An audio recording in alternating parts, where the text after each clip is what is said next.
This is a brief discussion on forgery under Section 23 of the Negotiable Instruments Law. Section 23, Forged Signature, Effect of. When a signature is forged or made without the authority of the person whose signature it purports to be, it is wholly inoperative, and no right to retain the instrument or to give a discharge therefor, or to enforce payment thereof against any party thereto can be acquired through or under such signature, unless the party against whom it is sought to enforce such right is precluded from setting up the forgery or want of authority. Forged signature. Lack of genuineness in the instrument is an absolute defense, and such lack of genuineness may arise from forgery. Forgery is the counterfeit making or fraudulent alteration of any writing, which may consist of 1. Signing of another's name with intent to defraud, or 2. Alteration of an instrument in the name, amount, name of payee, etc. with intent to defraud. Under this section, however, forgery pertains only to the signature of a party to the instrument, namely, maker, drawer, acceptor, endorser, made without the authority of said party whose signature it purports to be. Such forged signature is wholly inoperative, and no right to retain the instrument or to give a discharge therefor, or to enforce payment thereof against any party thereto can be acquired through or under such signature, unless the party against whom it is sought to enforce such right is precluded from setting up the forgery or want of authority. A person whose signature to an instrument was forged was never a party and never consented to the contract which allegedly gave rise to such instrument. The writing of one's name by another who is not authorized to do so imposes no obligation upon the one whose name is signed. Even a holder in due course cannot recover from the principal. Parties prior to the forged signature cannot be held liable by persons who acquired the instrument through or under such signature. This is known as the cut-off rule. Forged check. Drawer D has a checking account with Drawee Bank X. Thief T steals this checkbook and writes a check payable to P or order and signs this name as drawer. Because T was not authorized to sign this name, the signature is ineffective as the signature of D unless D is precluded from setting up the forgery or want of authority. Since D did not sign the check nor authorize T to sign it in his behalf, D is not liable to the check. The check, however, is not a nullity. The check in this example, which bears a forged drawer's signature, is known as a forged check. Forged endorsement. D writes a check to the order of P, signs it as a drawer, and mails it to P. T steals the check from P, endorses the check by signing P's name at the back of the check, and obtains payment of the check from X, acceptor. The check in this example is not a forged check because this signature was not forged. The infirmity of the check is that it bears a forged endorsement. The signature of T is ineffective as P's signature. Since P did not endorse the check, T cannot negotiate the check and nobody can obtain rights as a holder unless, again, P is precluded from setting up the forgery or want of authority. Forgery conveys no title. Thus, if an instrument is negotiated by means of a forged endorsement, the endorsee acquires no title even though he is a purchaser for value and in good faith. But where the instrument is a bearer instrument or has been endorsed in blank, it can be negotiated by mere delivery, and the holder derives his title independent of the forged endorsement. Also, he can recover from any of the parties to the instrument. Illustration 1.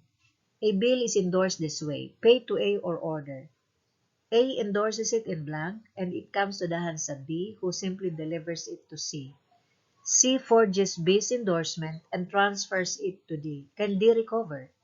Yes, D can claim payment despite the forged endorsement because it can fill in his own name over the blank endorsement of A and strike out the subsequent endorsements. Illustration 2. An instrument payable to A or order is endorsed in blank by A, then specially endorsed by a genuine endorsement of the holder to B. B's endorsement is forged, and then the instrument comes into the hands of C, a bona fide purchaser. Can C collect on the instrument? C cannot collect because he cannot write his name over the blank endorsement because the subsequent genuine special endorsement restricts the negotiability of the paper. It is necessary that there shall be a genuine endorsement from B in order to transfer the title. Effects of forged signature cut-off rule.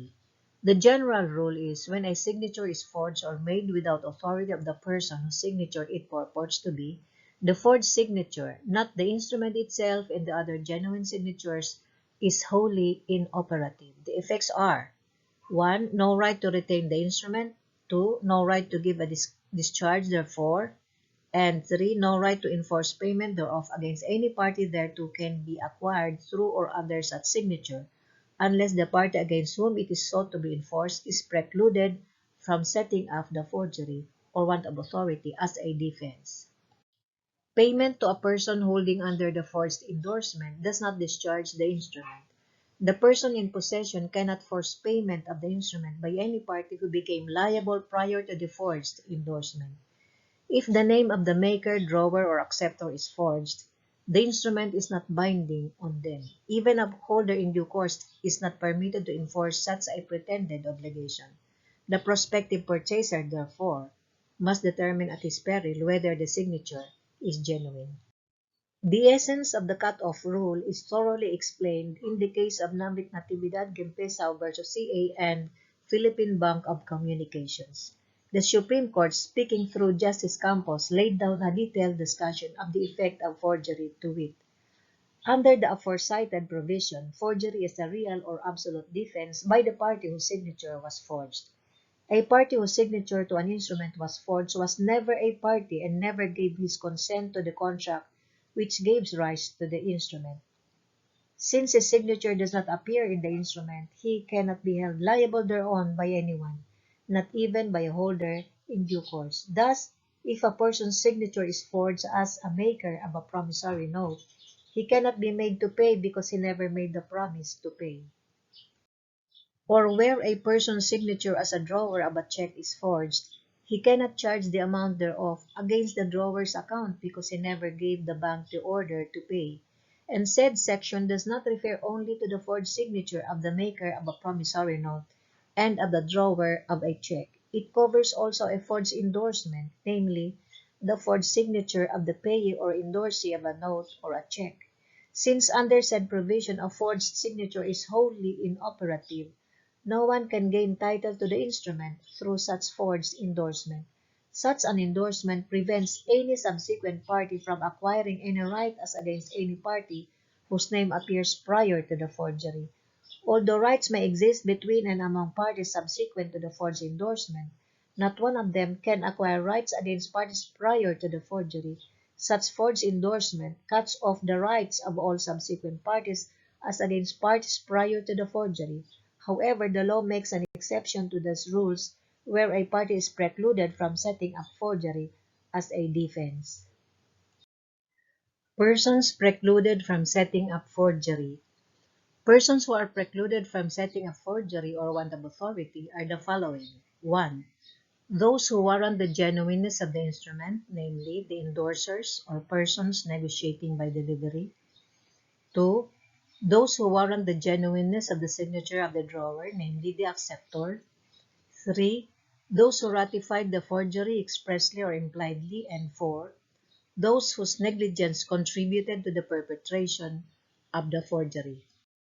Liability of parties on a forged instrument. 1. In a promissory note.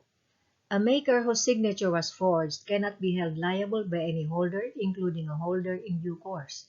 A party whose endorsement is forged on a note payable to order, and all parties prior to him, including the maker, cannot be held liable by any holder.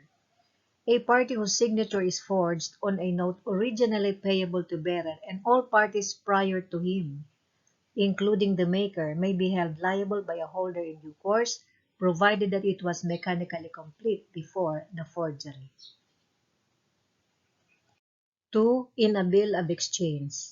If the drawee has accepted the bill, the drawee bears the loss and his remedy is to go after the forger. The drawer's account cannot be charged by the drawee where the drawee paid the instrument. If the drawee has not accepted the bill but has paid it, the drawee cannot recover from the drawer or the recipient of the proceeds, absent any act of negligence on their part. The main reference of this material is The Law on Negotiable Instruments by yours truly. Thank you and God bless.